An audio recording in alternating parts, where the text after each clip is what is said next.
"They won't stop," Mama fainted, cried the little girl to the Mafia boss, tears streaming down her flushed cheeks as she burst into the upscale Philadelphia restaurant.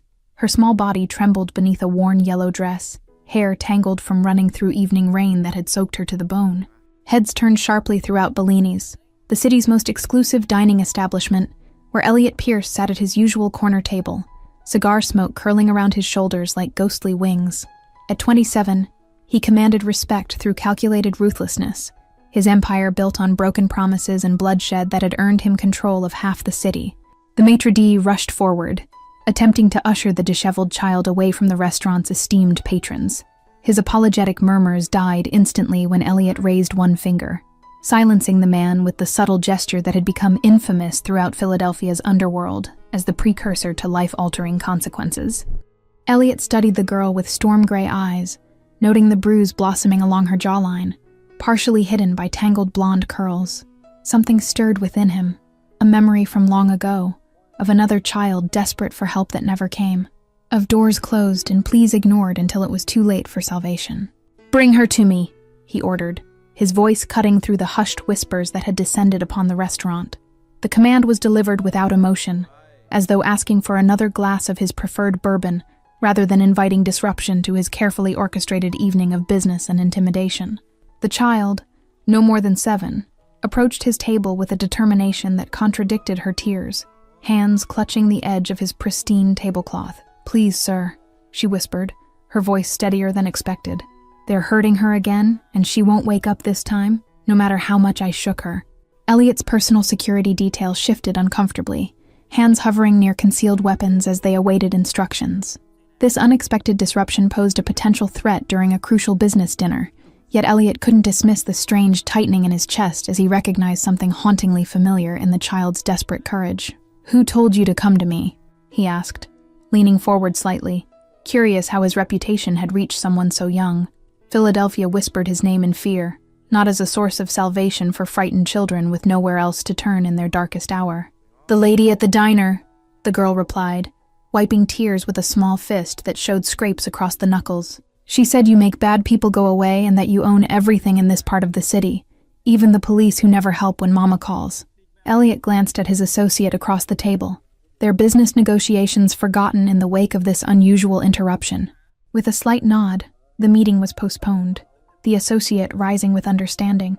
Even criminals had codes, and children in distress activated something primal that transcended the usual boundaries of their violent profession. "What's your name?"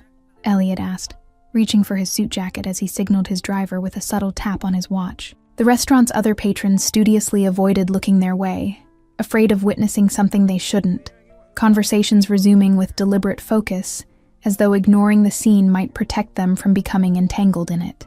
"Lizzie," the girl responded, small fingers nervously twisting the hem of her dress as she stood her ground before him. "My mama works at Pete's Diner on Westmore Street, and my stepdad, he brought his friends this time, and they wouldn't listen when I begged them to stop." Elliot's jaw tightened imperceptibly at the implication in her words, memories of his own childhood surfacing like jagged glass beneath calm waters. Rising to his full height, he towered over the child, yet she didn't cower. Desperation had made her fearless in the face of a man who made hardened criminals tremble with a single glance. 3 minutes, he said to his men, tone emotionless, as winter frost settling over the city. "Get the cars ready and call Harding. Tell him to meet us there with his medical kit and be prepared for a house call that requires absolute discretion." The rain had intensified outside, reflecting neon lights across puddles that transformed Philadelphia's streets into a kaleidoscope of broken color. Elliot lifted Lizzie into the back of his Bentley, noting how she sank into the leather seats with momentary awe before urgency reclaimed her features, and her eyes fixed on him with a trust so pure it felt like an accusation. The yellow house on Westmore loomed sad and waterlogged under the downpour, with broken shutters that clattered in the wind like teeth chattering from cold. Music thumped from inside, punctuated by bursts of laughter that twisted Elliot's expression into something dangerous and precise, as he calculated exactly how to handle the men who would make a child run through rain for help. "Stay here," he instructed Lizzie, his voice allowing no argument as he straightened his tie with deliberate care. The movement was oddly formal for what was about to unfold, a ritual that separated the businessman from the enforcer who had built his reputation on ensuring lessons were learned permanently. His security team assembled wordlessly, moving with practiced coordination that spoke of scenarios rehearsed and executed countless times before. No weapons were drawn. They wouldn't be needed for the type of men who terrorized women and children, men who had never faced consequences equal to their cruelty until this moment that would redefine their understanding of fear. The front door splintered beneath one well-placed kick, silencing the revelry inside as effectively as a gunshot. 4 men froze in various states of intoxication, beer bottles suspended mid-air, cigarettes burning forgotten between fingers, as their eyes widened with the slow dawning realization that their actions had attracted the attention of someone far beyond their comprehension. Elliot stepped into the cramped living room, expensive Italian shoes incongruous against the stained carpet. His presence filled the small space like smoke, suffocating and inescapable, as his gaze swept over the chaos before settling on the unconscious woman slumped in the corner, her waitress uniform torn at the shoulder, and a thin line of blood tracing from her temple to her jaw. "Who the hell are you?" demanded the largest man, rising unsteadily from a threadbare couch with false bravado fueled by alcohol. His knuckles were raw, confirming what the bruises on Lizzie's mother had already told Elliot about how the evening had progressed before his arrival changed its trajectory permanently. Without answering, Elliot removed his suit jacket with deliberate care, folding it precisely before handing it to one of his men.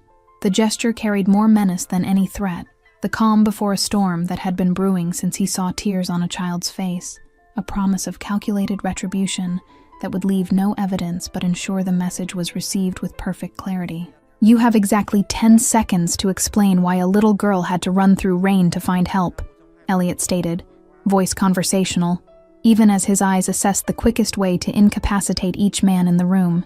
His reputation hadn't been built on mercy, but on perfectly executed consequences that ensured problems never resurfaced once he addressed them personally. "Mind your own business, rich boy," sneered the stepfather, emboldened by alcohol and ignorance of who exactly stood before him. A fatal miscalculation that reflected in the quick flash of Elliot's rare, cold smile that never reached his eyes but promised retribution with mathematical precision.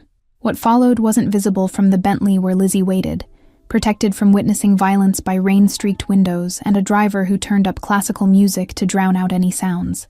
Some lessons children shouldn't learn too young, though Elliot had learned them at an age even younger than Lizzie's, shaping him into the man who now ensured others understood the cost of cruelty.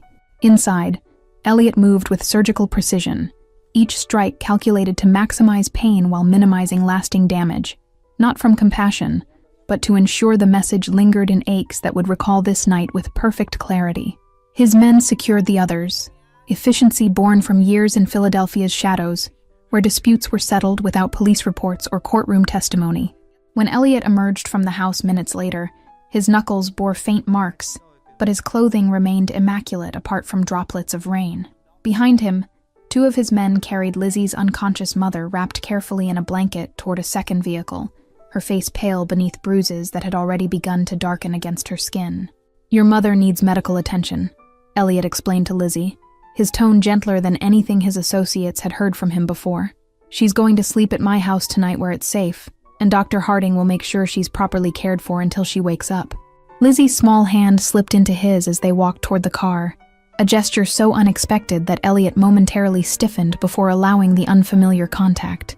"Did you make the bad men go away?" she whispered, looking up at him with trust he hadn't earned, but somehow couldn't bring himself to reject. "Yes," he answered simply, helping her into the back seat once more. "They won't bother you or your mother again." The promise carried weight beyond what Elliot initially intended, a commitment forming without his conscious permission, as rain washed Philadelphia's streets clean and obscured what had transpired in the yellow house from which they were now driving away. Elliot's estate sprawled across Philadelphia's outskirts, a monument to power built with blood money and strategic alliances. Security cameras tracked their arrival, gates opening silently to admit the small convoy of black vehicles, cutting through darkness like shadows, given purpose and direction by the man whose orders they followed without question or hesitation. Inside, crystal chandeliers cast warm light across marble floors, illuminating artwork worth more than most people earned in a lifetime. Yet Lizzie's attention fixed solely on her mother, being carried toward a guest suite by Elliot's personal physician, who had arrived minutes before them, medical bag already prepared for the night's unexpected patients. "Will she wake up soon?" Lizzie asked, perched uncomfortably on the edge of a sofa that probably cost more than the entire contents of her home. Her small feet dangled above the floor, sneakers worn through at the toes revealing socks with cartoon characters that reminded Elliot how young she truly was, despite the adult concerns weighing on her narrow shoulders. Elliot poured himself a glass of whiskey, the amber liquid catching light as he contemplated this unexpected complication in his carefully structured life. Children and wounded women weren't part of his world of negotiations and territory disputes, yet here they were, disrupting the clockwork precision with which he typically orchestrated every aspect of his existence. "Your mother needs rest," he explained, surprising himself by sitting beside the child rather than maintaining distance. "Dr. Harding says she's exhausted and has some bruises, but nothing is broken this time, which means she'll feel much better after she's had time to recover away from those who caused her pain." Lizzie nodded with the solemn understanding of a child who had witnessed too much.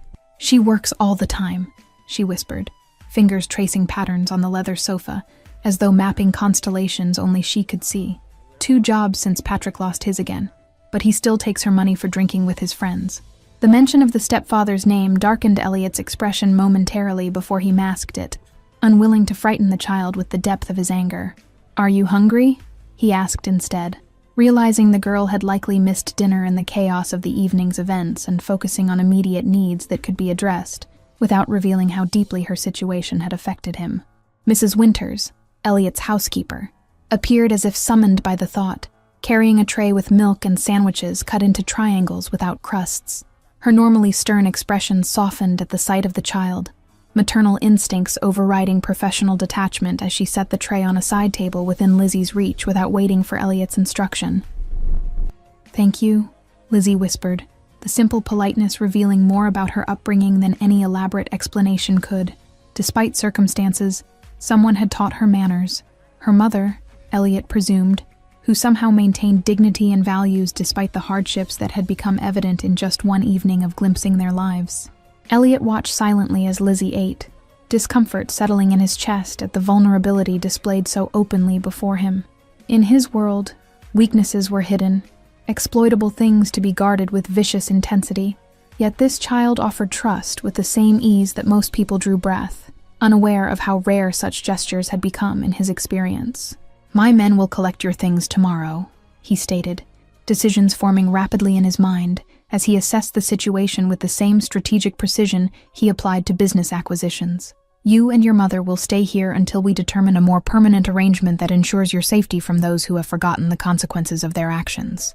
Lizzie paused mid-bite, studying him with surprising perception for one so young. "Are you a superhero?" she asked with childhood logic that pierced through layers of criminality and moral compromise, reaching for the simplest explanation for his intervention in their tragedy. A surprised laugh escaped Elliot, the sound foreign even to his own ears. "No, Lizzie," he answered honestly, something in those innocent eyes demanding truth, despite his practiced ability to manipulate it.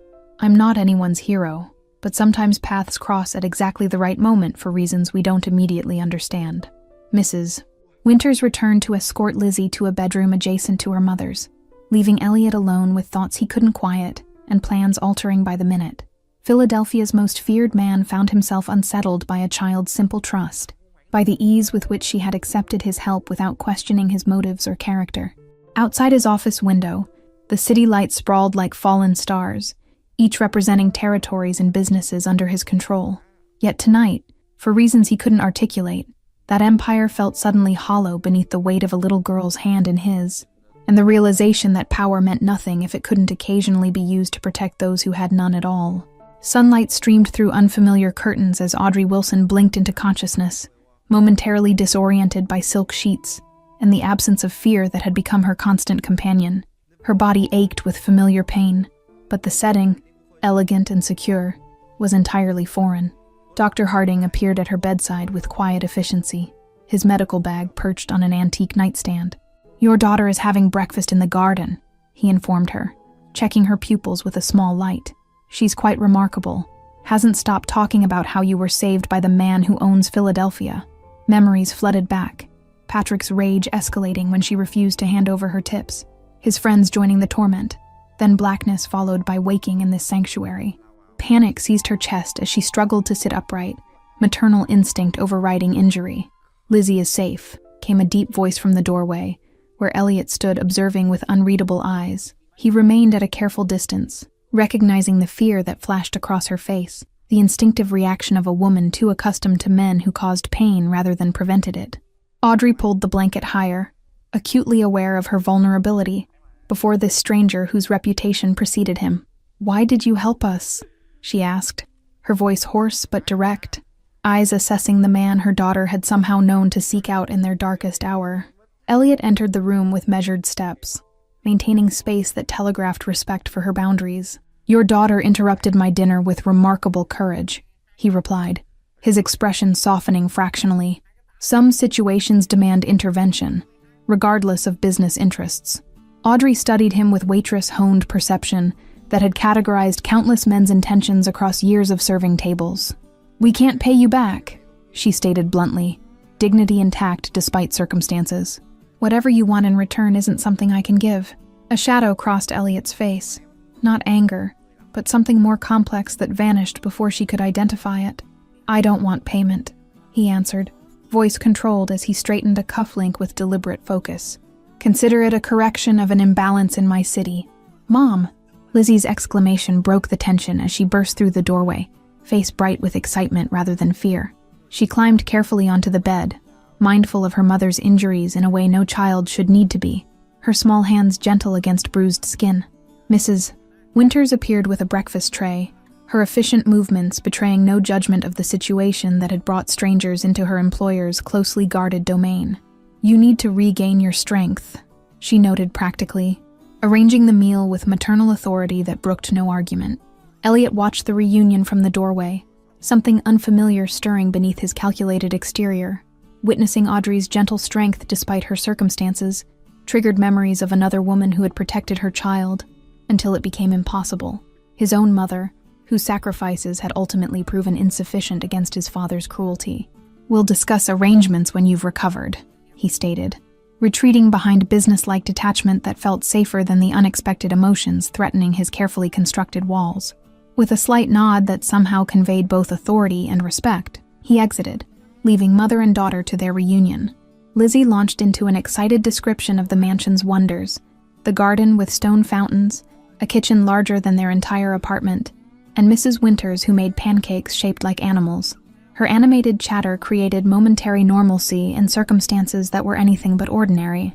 Audrey listened while assessing their situation with the practical clarity that had helped her survive years of escalating abuse. This powerful stranger had intervened when police never had, offering temporary sanctuary that solved immediate danger, but created new complications. Dependency on a man whose business she understood involved violence rather than mercy. Behind closed doors, Elliot reviewed security footage of Patrick's late-night hospital admission, satisfaction hardening his features as he noted the lesson had been thoroughly delivered. Their paths had crossed previously, though Patrick wouldn't remember. The stepfather had worked briefly for one of Elliot's construction companies, fired for stealing equipment to fund his addictions. 3 days passed in unusual domestic tranquility, the mansion's routine adapting to accommodate its unexpected guests, with an efficiency that reflected Elliot's organizational precision. Audrey regained strength gradually, shadows beneath her eyes lightening as uninterrupted sleep began healing what medicine couldn't touch. Elliot maintained careful distance, directing his staff to ensure every need was met, while he immersed himself in business that had been neglected during this unexpected detour into chivalry. His temporary absence from usual haunts had created ripples of speculation throughout Philadelphia's underworld, vulnerability perceived where none existed. The call came during a rare moment when Elliot had joined Lizzie and Audrey for dinner, the child's persistent questions about his favorite foods having somehow manifested this unprecedented family tableau. His security chief's expression communicated urgency before words were necessary, drawing Elliot from the table with a brief apology.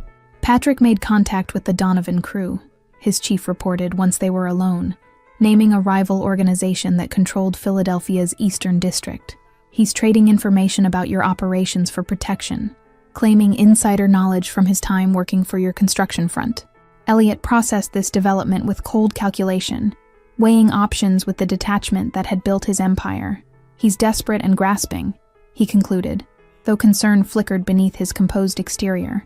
But even false information from someone claiming connection to me creates complications requiring attention. Windows illuminated by city lights framed Elliot as he considered implications stretching beyond immediate threats. Patrick had inadvertently elevated a simple act of brutality into potential business warfare by involving the Donovans, transforming a domestic abuser into a liability requiring permanent resolution.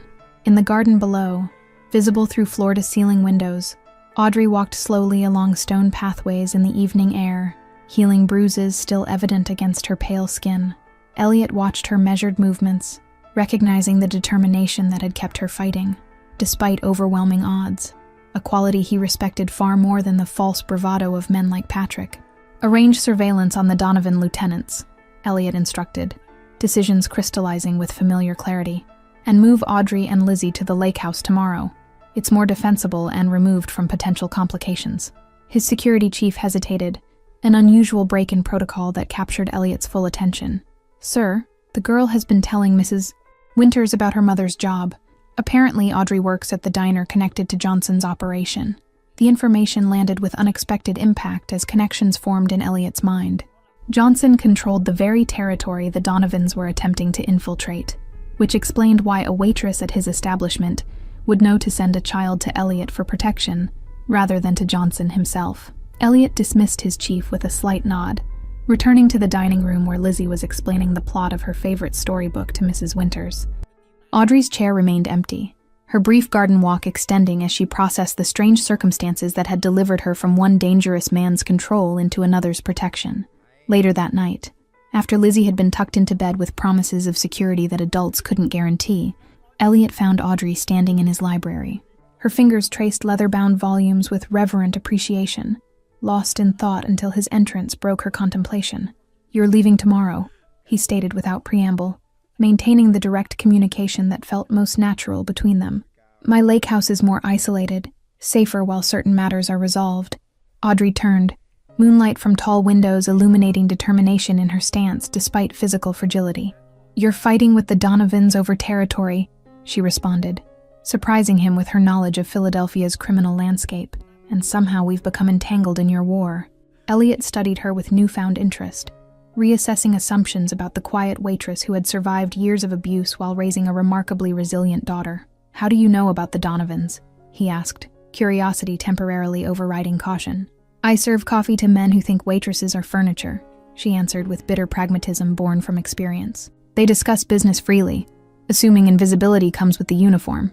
Morning light transformed the mansion's cold marble into warm honey as Elliot's security team prepared vehicles for the transfer. Lizzie bounced excitedly at the prospect of seeing a real lake house, her resilience remarkable in circumstances that would shatter most adults. Audrey stood in the foyer with quiet dignity, despite borrowed clothing and uncertain future, a small bag of hastily gathered possessions clutched in one hand. "I need to understand what happens after," she stated when Elliot approached, her voice steady despite the power imbalance between them. "Protection has its price, and I need to know yours." Elliot recognized the question beneath her words, the fear that safety might require compromises she wasn't willing to make. "My only expectation is your continued recovery," he answered, with unusual transparency. "The rest we can discuss when current complications are resolved."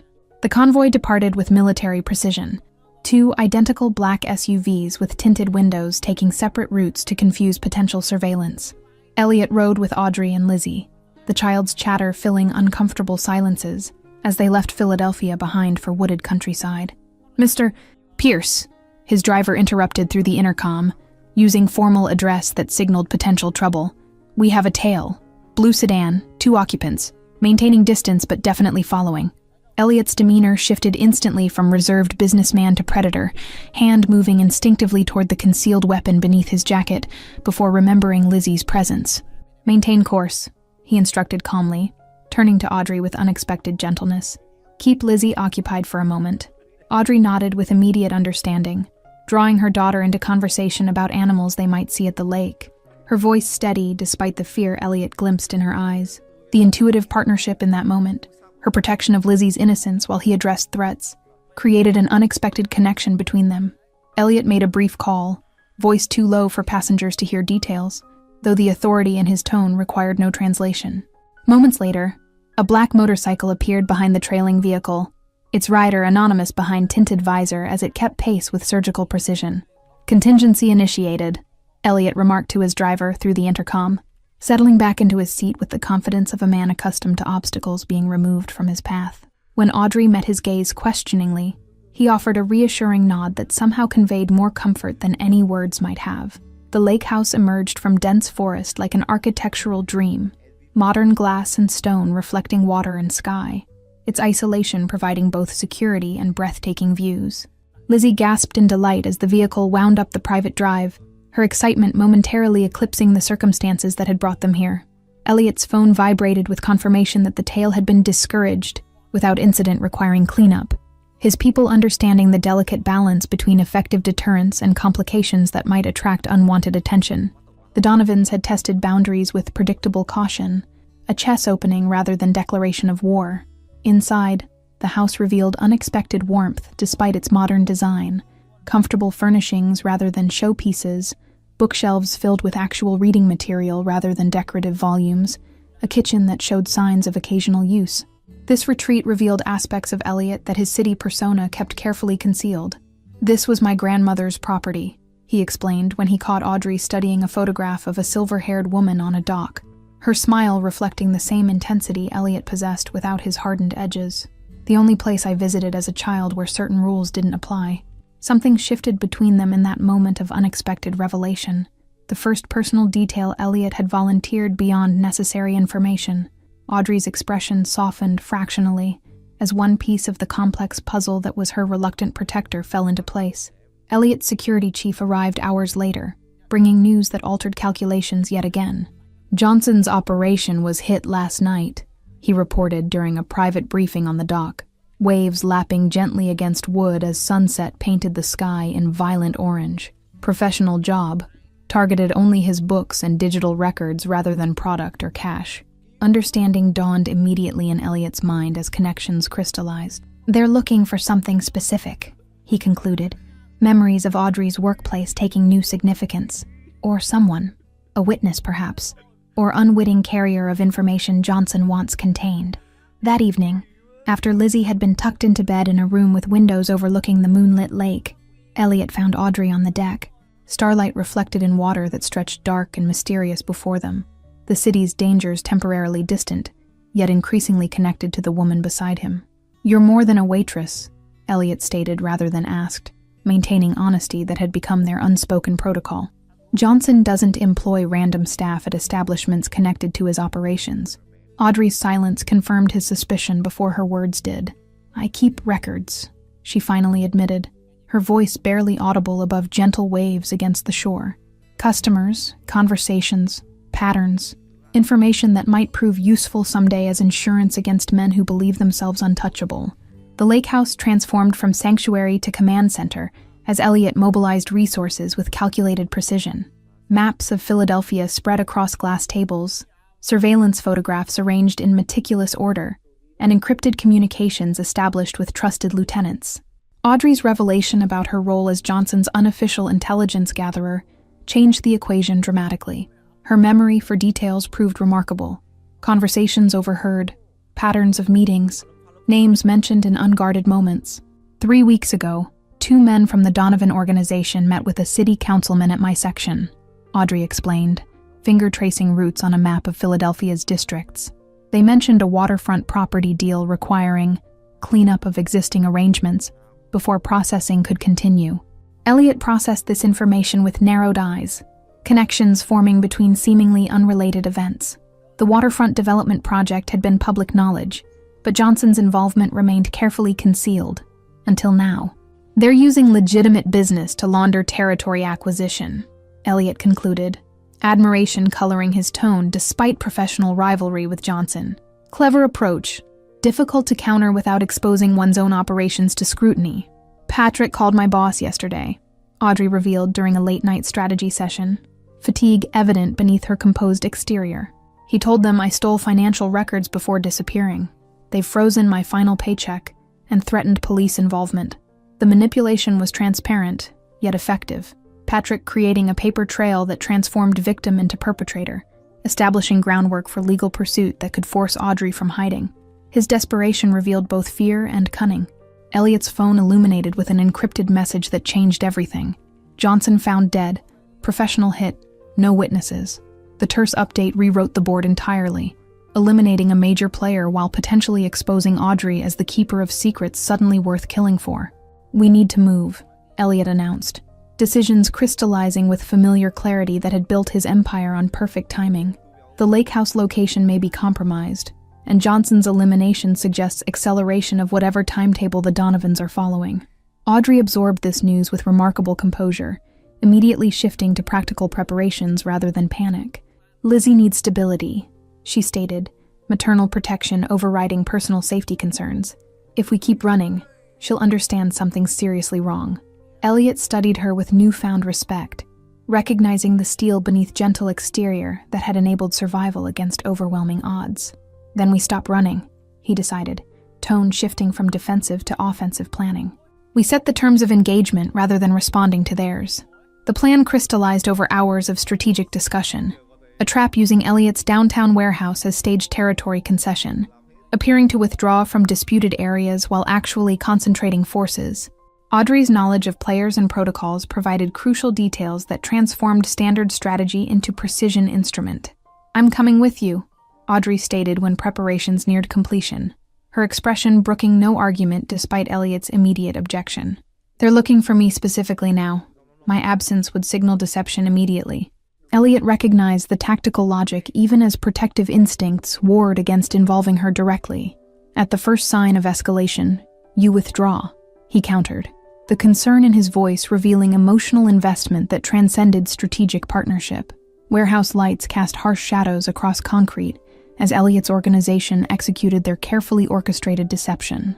Audrey remained by his side, transformed by borrowed designer clothing and subtle makeup into the image of a powerful man's companion rather than a waitress.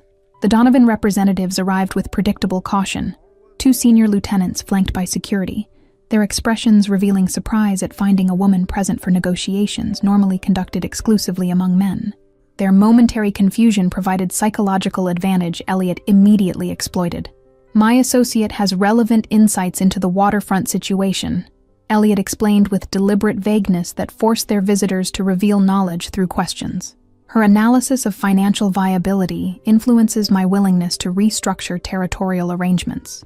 Patrick's presence among the Donovan entourage was unexpected, his position as driver revealing his insignificance to their organization, despite whatever information he had provided. When his gaze locked with Audrey's across the warehouse floor, the flash of hatred confirmed Elliot's assessment. Negotiations proceeded with the choreographed tension of predators, assessing territorial boundaries, carefully worded proposals concealing true intentions behind business terminology and veiled threats. Audrey contributed strategic comments that demonstrated knowledge without revealing its full extent. "The diner records remain concerning," stated the senior Donovan lieutenant, finally revealing their true interest with feigned casualness that fooled no one. "As gesture of good faith in our new arrangement, perhaps your associate might assist in locating missing documentation." Elliot's response died unspoken as warehouse doors crashed open, tactical officers flooding the space with practiced efficiency. "Police! Everyone down!" echoed against concrete walls as Philadelphia's organized crime unit executed a raid with suspicious timing. Chaos erupted precisely as Elliot had anticipated, the Donovan crew's instinctive resistance providing cover for his own team's coordinated response. With practiced coordination, Elliot guided Audrey toward a predetermined exit route, while confusion masked their movement. "Officer down! Officer down!" The shout changed everything, escalating police response from standard raid to lethal force authorization. Gunfire erupted across the warehouse floor, bullets embedding in concrete as Elliot pulled Audrey behind industrial shelving. "This wasn't part of the plan," Audrey whispered, fear finally breaking through her composed exterior as she processed the deadly crossfire surrounding them. The controlled confrontation had evolved into chaotic violence that threatened all careful strategies. The revelation stung more deeply than physical danger. Trust, violated within his carefully constructed organization, represented failure that Elliot rarely experienced. Vulnerability flashed briefly across his features before discipline reasserted control, emotions subordinated to survival requirements. A familiar figure emerged through smoke and confusion, Patrick navigating toward their position with determined purpose, a service weapon clutched in white-knuckled grip, revealing connections beyond mere informant status. The stepfather's expression reflected vindictive satisfaction.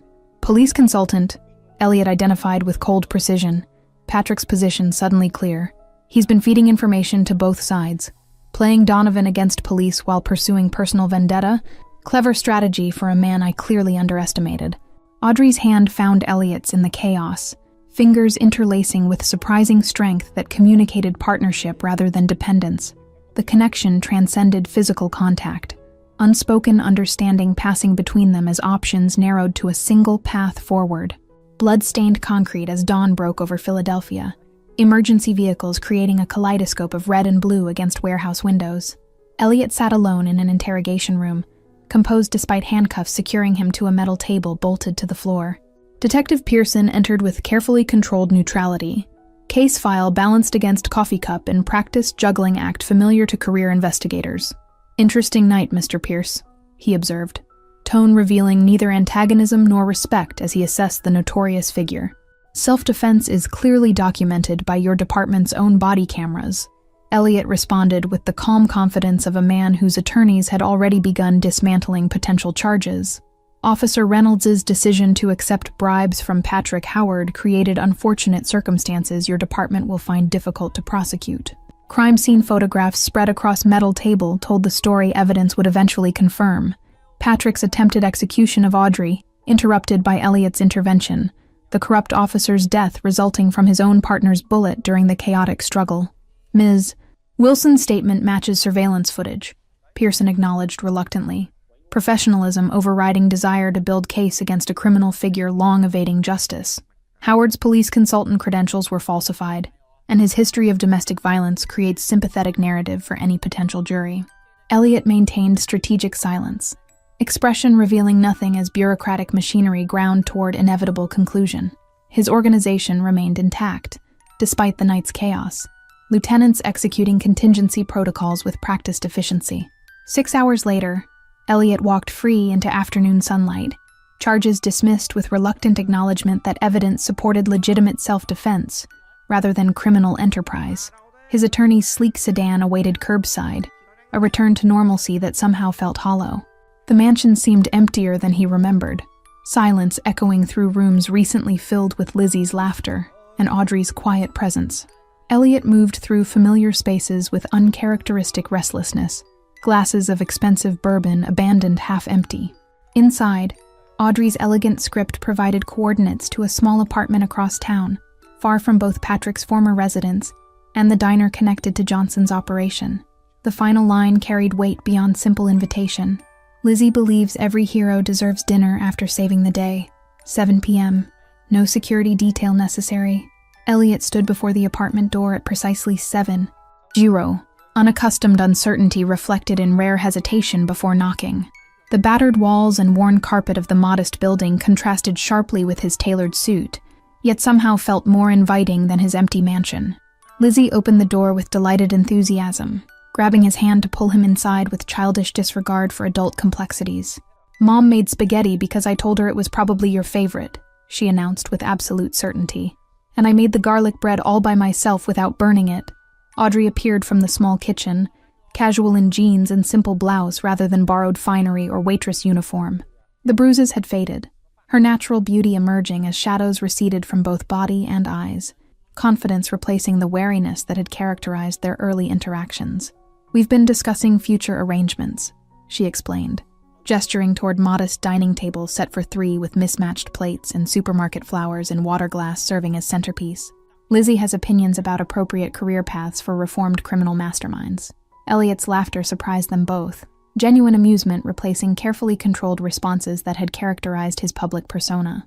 "I'm considering legitimate investment opportunities," he admitted, accepting the normality of kitchen conversation with unexpected comfort. Dinner conversation flowed with surprising ease, Lizzie dominating with school stories and detailed explanations of neighborhood discoveries, while adults exchanged glances containing deeper communication. The simple meal in modest surroundings somehow satisfied hunger Elliot hadn't recognized. Thank you all for watching this story. If you're enjoying it, write in the comments where you're watching from, and don't forget to like, subscribe, and share this video, as your support is important for me to continue creating content here.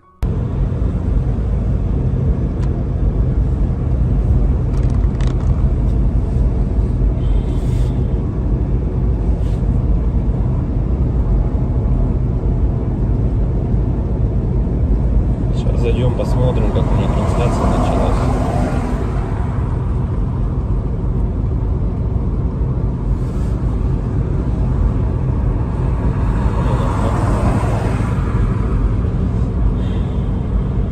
Если вот рассматривать, я говорю, задумываясь о том, что прожитые типа 30 лет, так смотришь на многих людей, которые сейчас, соответственно, живут, которым в районе 30, которые уже потеряли вообще вкус к жизни, да, радость какую-то от жизни. Таких, причем, кстати, становится все больше и больше. Мне кажется, этот средний возраст, когда говорили, что начинается вот этот кризис среднего возраста, он тоже сместился, как и говорят, что сейчас люди, в принципе, быстрее взрослеют, быстрее осмысливают все, да, почему-то это всегда все в плохом больше ключе на самом деле, да, вот что сейчас дети, к примеру, быстрее взрослеют, вот, и мне кажется, кризис вот этот среднего возраста, он, наверное, тоже сместился. И вот я думаю, что он сместился где-то в районе 30 лет. Опять-таки, это тоже не со всеми, наверное, связано. Не у всех людей так, все люди разные. И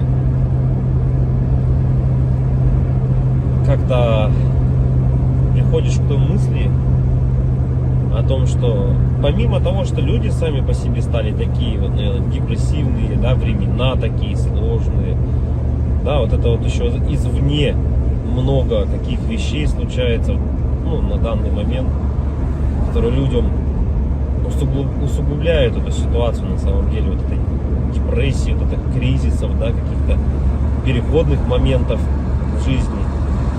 И непонятно, если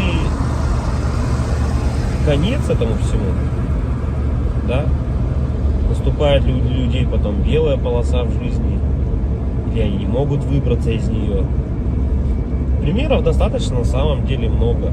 Например, вот сосед у меня есть такой хороший парень был. И есть, он хороший человек сам по себе.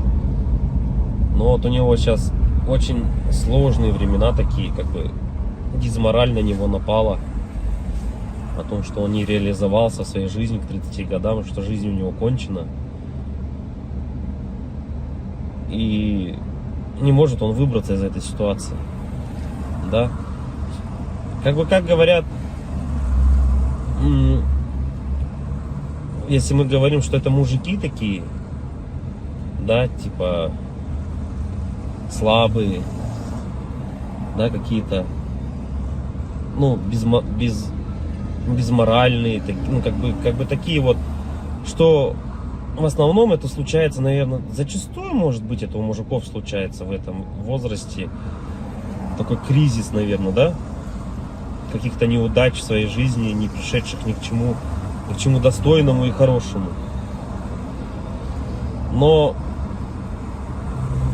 вопрос в том, что это мужики такие, типа слабые, или времена такие стали, что если вот разобраться так, вот, например, возьмем даже с древних времен, когда человеку нужно было добывать пищу самому, да, там убивать мамонтов, мужику стоило там сходить на охоту. Да, на охоту он сходил, кого-то там добыл добычу, принес домой, да, что-то где-то там поделал дома, и все как бы. И это возможно как работа тоже на ежедневной основе, да, была. И как бы мужик в то время считался, еще воином были, они воинами были, не воевали, да. В любом случае это все такая в основном физическая была работа, типа стратегии именно добычи пищи какой-то себе. Тут вот требовалось, возможно, какое-то знание, да, тут я не спорю. Но в основном это была физическая работа. Если взять, к примеру, не такие далекие времена, когда там люди вот только выходили из пещер, Да, взять даже, допустим, 50 лет назад, 100 лет назад, да, когда люди работали на заводах. И что тогда считалось именно мужиком, да, таким. Разница была, наверное, с нынешними временами в том, что если ты работал, к примеру, на заводе на каком-то, то тебе было этого всего достаточно. То есть ты уходил на завод, отработал свое время, да, пришел домой, какие-то тоже там, может, домашние дела, и, ну, и этого тебе было достаточно на самом деле. Как бы и все, и заключалась вся суть именно мужчин, ну вот, как бы устроиться, главное, на завод и работать физически, опять-таки, да, получить какое-то образование, так, ну, как бы среднеспециальное, к примеру, да, какой-нибудь токарь, идти на завод, отработать там 8-12 часов. Ну, это не легкая работа, я не спорю тоже с этим. Но опять-таки, этого зато было достаточно. Человек уходил, он отрабатывал там 12 часов и понимал, что ему будет всего достаточно. Ради этого и была, наверное, главная и основная мотивация. Да? И если перенесемся мы, наверное, в наше время уже, сейчас, на данный момент, то есть люди просто не знают на самом деле, как заработать. Как получить жилье, как получить новый автомобиль. То есть способов получения данного результата его нету как такового. Это говоря о том, что ты будешь ходить на работу по 8, по 12 часов, допустим, сутками там работать, да, ты не заработаешь на машину, заработаешь ты на ней через 5 лет, если ты там не будешь ни пить, ни есть, как бы, да. Ну ладно, если вообще не тратить деньги, то заработаешь год. Ну такого же невозможно, это же только где-то в сказках. С учетом нынешних трат, то есть даже при зарплате какой-то средней, там 100 тысяч рублей, ну где-то 60, где-то 70, где-то 80. Возьмем от 60, наверное, до 120. То есть, к примеру, достижение результата такой, как, к примеру, квартира, недвижка какая-то своя, это кредиты, ипотеки. То есть вот здесь и сейчас ты берешь. И залазя все глубже и глубже, то есть, как сказать, взял ты, к примеру, себе недвижимость, да, в ипотеку, пусть оно будет так. Помимо тех трат, к примеру, помимо этой ипотеки, там, ремонт и так далее, тебе за эти 20 лет нужно и телефоны менять, и одежду менять, и так далее, там, кушать надо. Машины также в этот же момент менять тебе надо. И то есть это кабала на самом деле такая, она дизморальная. И к чему это все? Что же значит мужик в наше время, который ходит на завод, работает 12 часов, а денег у него все равно нету. Как бы добычу он принести уже не может, да? Ну типа он может сходить в лес, но от этого толку особо не будет. И, наверное, сам интернет, во-первых, расфорсил вот это вот все, то, что люди должны зарабатывать какие-то миллионы. Они должны зарабатывать. Это было бы шикарно, если бы каждый зарабатывал. Но каждый по своей сути не может столько зарабатывать, да, потому что не хватит денег, чтобы каждый. А может их и хватит, но никто никому не даст так зарабатывать. И вот возвращаясь, к примеру, к тому, что какая зарплата? 1300, наверное, должна быть в наше время, чтобы как бы себя, наверное, обеспечивать, да, хорошо, одному. И кто же тогда мужик в наше время? Типа, что он должен делать? Что он должен выполнять? Как бы, если он ходит на работу, но смысла от этого нету. Ну, как бы он есть, да, у тебя какой-то идет доход, но если его недостаточно. Смотришь другие профессии, другую работу, да,